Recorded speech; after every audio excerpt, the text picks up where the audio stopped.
This is a disclaimer. This episode may contain graphic descriptions of crime and criminal activity. It therefore may not be suitable for listeners under the age of 18 or for those who may find the descriptions disturbing. Listeners' discretion is advised.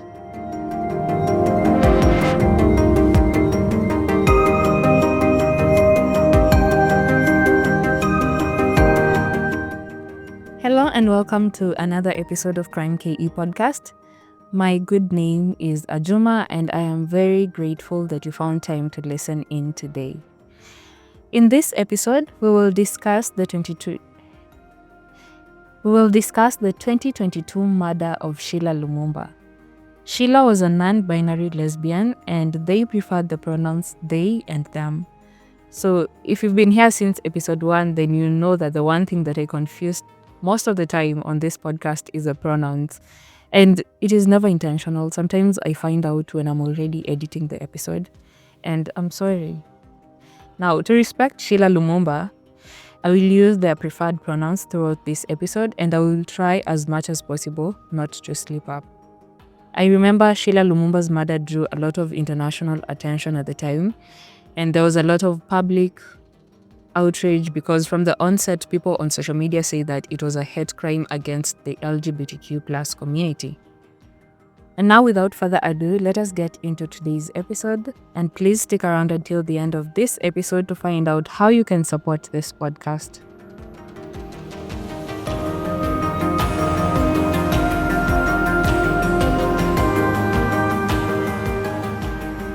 Sheila Lumumba grew up in Nairobi's Umoja estate before their family relocated to Naivasha. Those close to Sheila during their early years described them as an adventurous child. The family would move back to Nairobi during the post-election violence in 2008 because Naivasha was badly hit by tribal clashes and it was no longer safe for their family to stay there. Now, Sheila went to high school at Parklands Girls Secondary School, and it was during their time at the school that their parents first learned that their daughter was a lesbian. According to Sheila's father, he was called to the school and told that there was speculation around the school that his daughter was a lesbian, and at first he denied it because he just didn't want to believe that it was true. It didn't really dawn on him until Sheila eventually came out. Sheila's cousin said in one interview that their decision to come out at first created distance between them and their parents. He said that Sheila did not communicate with their father for almost a whole year after coming out because he was having a hard time accepting them for who they were. There's one interview after Sheila's death where their mother said that Sheila was purely a girl. That is what she said, just to quote her. So it was clear that even though Sheila was bold and comfortable in their identity, their parents seemed to be struggling. According to Sheila's cousin, even though Sheila's parents were not accepting at first, they became more accepting over the years because one thing was for sure, they loved Sheila. At 25 years old, Sheila lived in Karatina, Nyeri County, where they worked as a supervisor in a hotel in the area. Now, the story of Sheila's brutal murder begins on Friday, April 15th, 2022, when they failed to show up to work at the hotel. It was out of character for Sheila to miss work without communication, so their colleagues tried to call and find out what the issue was. They were not able to reach Sheila because their phone was off, so they were worried, but they couldn't do anything about it at first. Friday came and went, but when Saturday rolled around and Sheila still did not show up to work with no communication, they became even more worried. The colleagues raised an alarm, and on Sunday, April 17th of 2022, because it had been 2 days without a word from Sheila, they decided to try and break into their house. Sheila was found naked and dead in their house. One of their eyes had been gouged out and they had also been hit on the head. Police arrived at the scene and gathered several pieces of evidence, and even despite their efforts, they confirmed that the murder weapon had not been found by the time they left. Sheila's body was transferred to Karatina Sub-County Hospital mortuary, and they were scheduled to undergo a post-mortem examination the next day. Now, in an article dated 19th May 2022, it was written by Sheila's friend, a human rights activist called Dennis Nzioka. He described that when he went to see them at the mortuary, he noticed that their body was not in a very good state. He said that he noticed Sheila had broken limbs and their right arm was bent as if in a defensive position. Dennis said that the mortuary attendants told him that from the state of Sheila's body, they may have been dead at least 2 or 3 days before they were brought to the mortuary. News of their death caused outrage on social media, with human rights organizations coming out to condemn the murder under the hashtag Justice for Sheila. If you search the hashtag even right now on social media, you can see the different posts shared and even the statements made terming Sheila's murder as a hate crime against the LGBTQ community in Kenya. One post that went viral at the time was by Njeri Migwi, who said that 6 men broke into Sheila's house, gang raped them, and broke their leg, all because of Sheila's sexual identity. I just want to say that that was the content of the post, and from all the research that I have done, I have not been able to substantiate that the content of that post was true or not. So I was just saying, I just want to give that disclaimer there. The National Gay and Lesbian Human Rights Commission offered to support Sheila's family by providing them with legal aid. And the postmortem report showed that Sheila was sexually assaulted, hit on the head with a blunt object, and stabbed in the chest, face, neck, and eyes.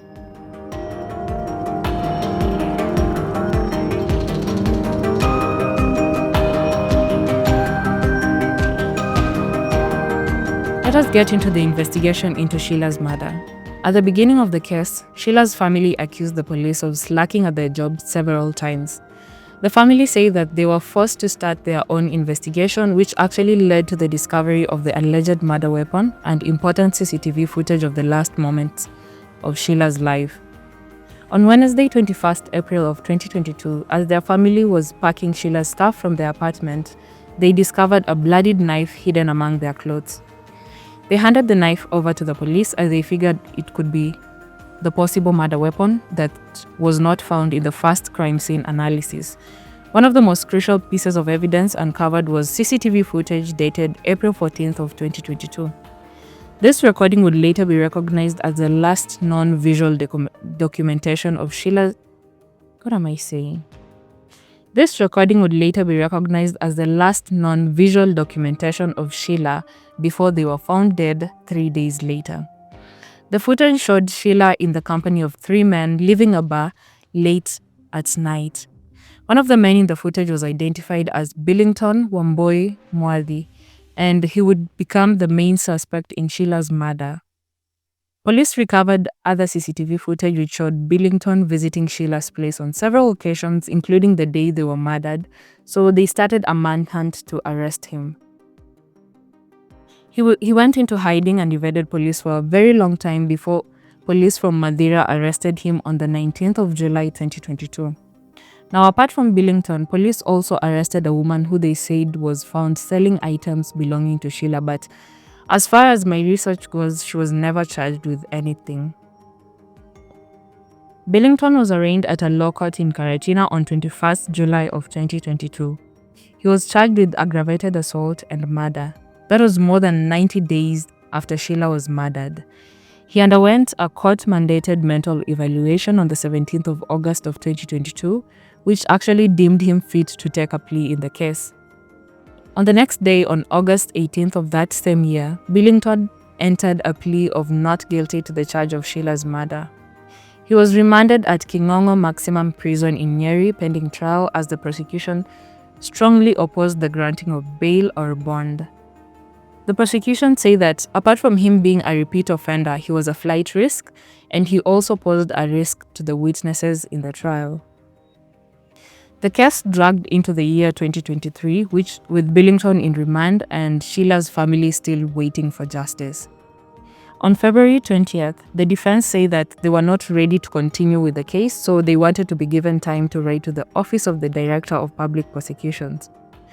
They actually wanted a plea bargain agreement, but Sheila's family and lawyers were opposed to it.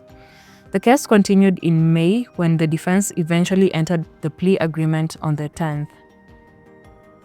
I don't know what the terms of the agreement were, but Billington ended up being Billington ended up changing his plea from not guilty to guilty on 12th of July 2023. He also admitted to the circumstances leading up to Sheila Lumumba's death. Sheila's family say that now that he had basically agreed that he was responsible for the murder, the court should not give him anything less than 50 years in prison. But that was not what would happen.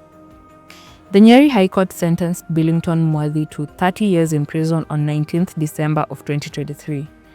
However, the sentence was subject to remission that accumulated to a total of 20 years in prison, which means that the sentence was basically reduced to 20 years.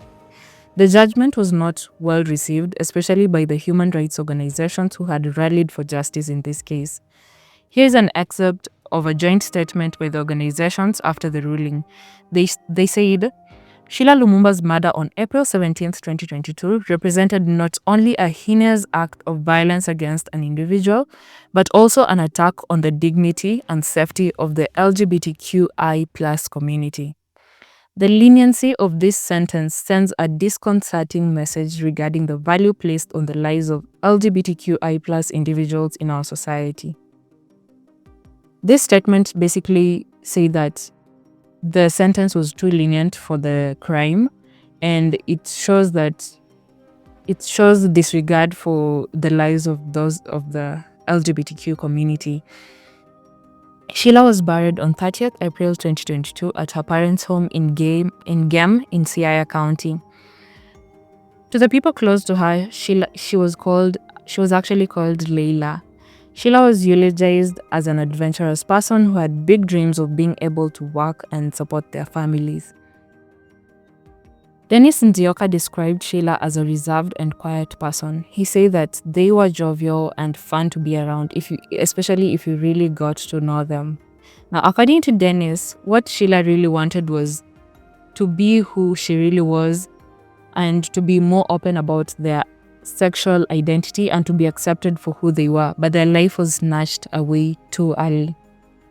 Sheila's mother said that before their murder, they had received threats from a colleague, and she had actually encouraged them to report it to the police, which they did. The colleague was questioned, but that was as far as that went. It seemed like she didn't really feel safe leading up to her death.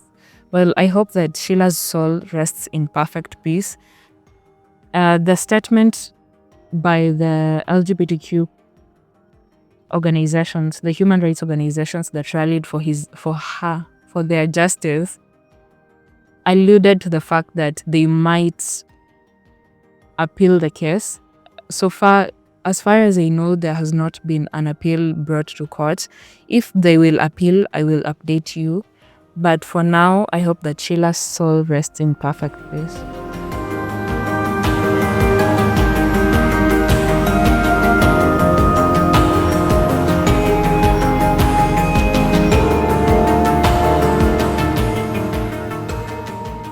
We have come to the end of this episode, and that is all I have for you on the story of the murder of Sheila Lumumba.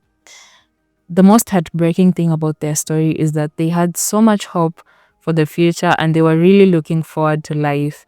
May her soul rest in peace. Now, you can support this podcast by sharing this episode with your friends so that we can get a larger community to listen to these cases. I have tagged the podcast's contact information and social media pages on the show notes of this episode so that it is easier for you to reach out if you have any feedback on this episode or the podcast in general. You can also use the same information to suggest crime cases that you would want to hear on the podcast, and I will get to them. With all that said and done, don't forget to give the podcast a 5-star rating on Spotify and catch the next episode of Krime KE podcast on Thursday next week.